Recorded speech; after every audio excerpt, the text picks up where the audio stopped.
Hello, dear students. Today we will see the language study of the page number 72. In this language study, we will know about the main and subordinate clause. You see, we returned home is a part of sentence.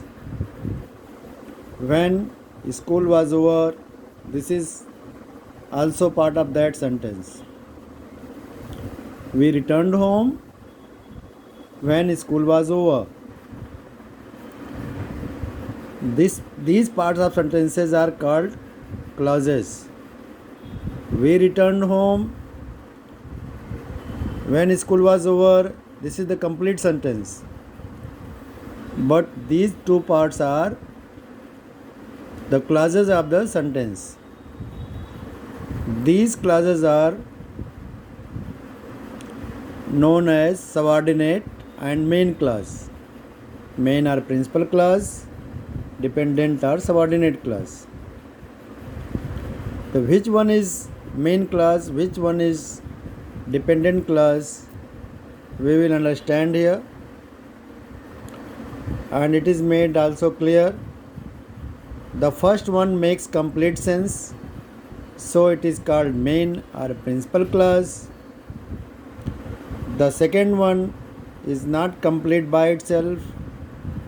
It depends on the main clause to convey a proper sense, so it is clause called dependent or subordinate clause.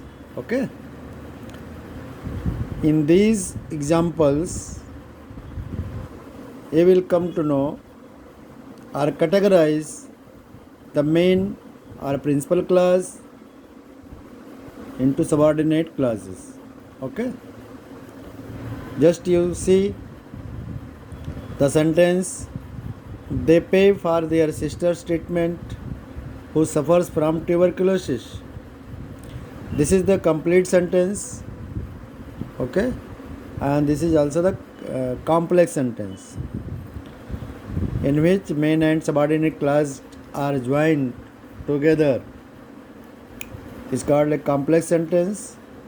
In complex sentence, there is two part, main and subordinate clause. This part, they pay for their sister's treatment, give us the complete sense. So it's the main clause. Who suffers from tuberculosis, this is subordinate. To clear its meaning, it depends on the main clause, so it is called the subordinate clause or dependent clause. Okay. When we read this part, who suffers from tuberculosis, there comes a question in mind. Who suffers from tuberculosis? Who is that person suffers from tuberculosis?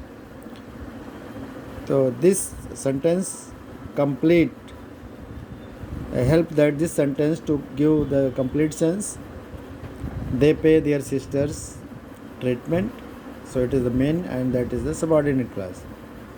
Now there is a second one. When he asks the nurse, she tells him their story. She tells him their story is the main clause. When he asks the nurse, it's subordinate clause. You also come to know how we know that this is main or this is subordinate clause. Always see the subordinate clause begins with the conjunctions like who, when, that. Okay. Although sometimes the subordinate clause comes first, sometimes the main clause comes first. So we will come to know with the help of these conjunctions that which part of the sentence is subordinate clause and which part of the sentence is main clause. Okay. Now you can write like this. They pay for their sister's treatment is the main clause, and who suffers from tuberculosis is the subordinate clause. In this way, you read it again. and categorize and see others complex sentences too. Either they are main, having main clause, and complex means subordinate clause. Okay, if the both part and both the clauses which are making the sentence appears main, then that is the coordinate clause. They are called the coordinate clause. Okay, you will see about that coordinate clauses afterward. Here you see the main and subordinate clause. Thank you very much.